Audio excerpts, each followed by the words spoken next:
Hi guys, quick message for the day is that all the best art lessons are applicable to all aspects of life. And this one is from the first and best drawing teacher I ever had.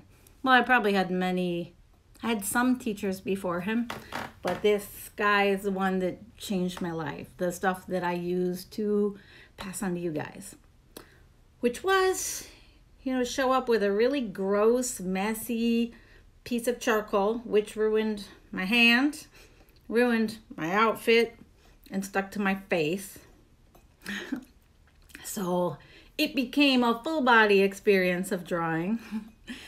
And we went to the big piece of junky newsprint paper and we drew. And then he said, take your hand and wipe it all over the page. And it's like, what? I thought drawing was about perfection and beauty and smooth, pristine everything. Great metaphor for life. Whether you're singing or dancing or parenting. I say parenting, and my parent friends show up. Life is messy by nature. And the things we're most afraid of doing, most afraid of experiencing, are the things that we learn the most from, that give us the most wisdom, and that make us the most fearless. So it's like exactly what we refuse to let happen needs to happen, so we can come to the other side and realize we are more supported than we thought, that we are safer than we thought. That once you've made, okay, so when you're drawing, that one thing you're afraid to, that worst drawing, let's say, you're afraid to make. Again, this is a metaphor for any aspect of your life.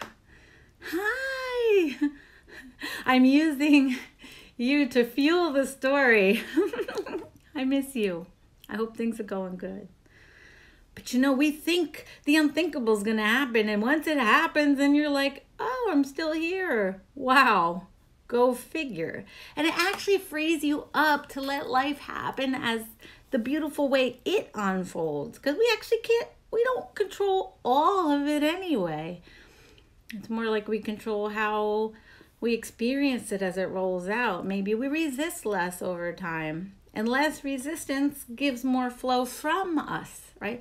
Life seems like it's coming at us, but then our reaction and even the choices we make flows from us.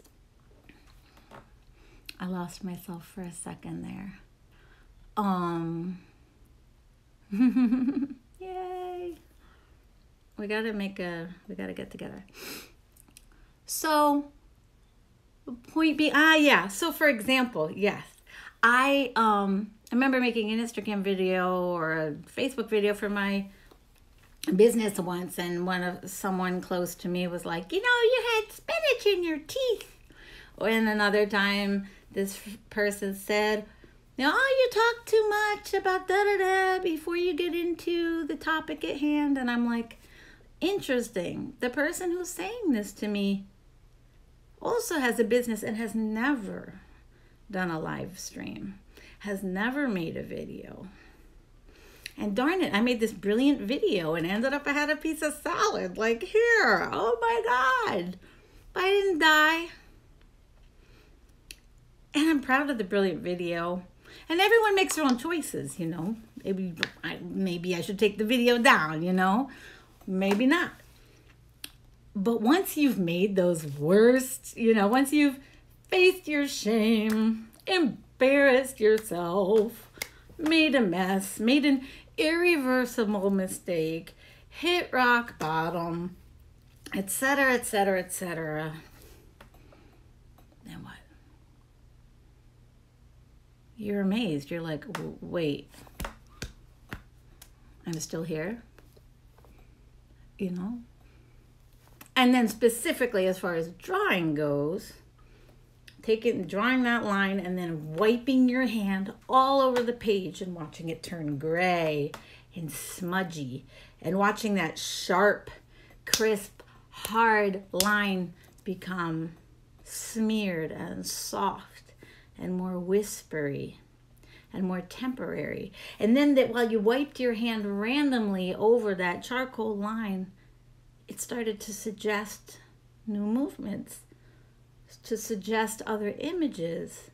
It started to speak to you rather than only you, right? This is why I keep studying a lot about this, like polarity. And we can call it masculine and feminine or yin and yang, but really it's just polarity. It's that union of opposites. You make a line, but then let the line speak to you. And then you wipe your hand, and then there's a new image that starts to emerge. And there's the hard line, and then you wipe it, and then there's softness. And then you adjust, and then you... In fact, my mom, she always just talks about this law of like create and adjust, create and adjust. You're not being judged in this moment. Your creation is not judged. You can respond to it, but there's no force that's here to strike down your drawing or your experience or your business or your parenting or your body or your singing voice or any of it. It's create and adjust, respond, feel. And I have so much compassion for myself and for all of us, because for me, it was like school, do it the same, do everything the same and try to be the best, but only one girl's going to be the best. She's always the best, and you're always going to be just kind of invisible. But you're not invisible. You're not to you. And you're just like, I'm not good enough. I'm not good enough. And yes, you are. It's just that you're inherently in a system based on competition. Maybe things have changed. I don't know. I homeschool and unschool my kids. However, my experience of school is my experience. And I know how it was for me. It was competitive by nature. Someone has to rise to the top and be the best. And the others are going to feel this way. The thing is, in that system, the biggest myth is that somebody wins. Because nobody really wins that way. And the other thing, I wasn't going to get into this, but I'll just add it on while we're here, about the experience of school. When I think of diversity, sorting people by age is so insane to me. Because first of all, at any age, developmental levels, if you do any research, children, even like learning to read, you have kids who learn to read at 10. You have kids who learn to read at like 3.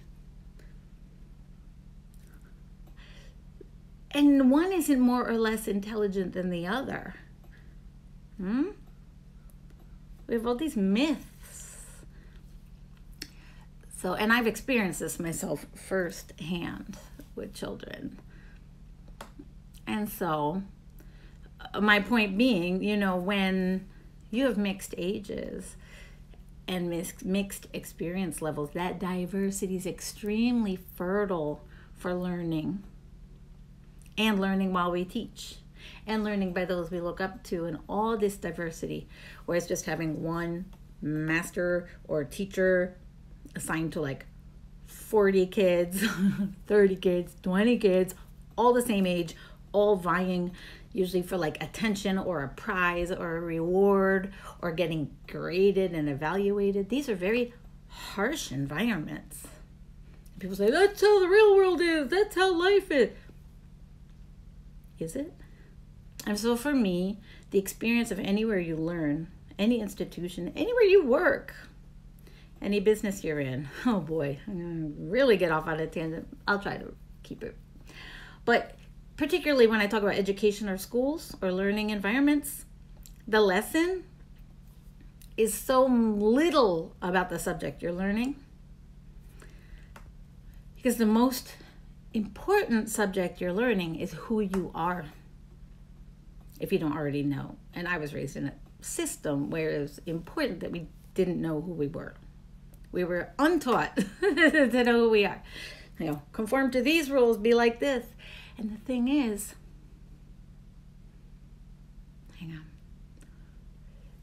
The system itself, the school itself is teaching you how to see yourself, as does religion.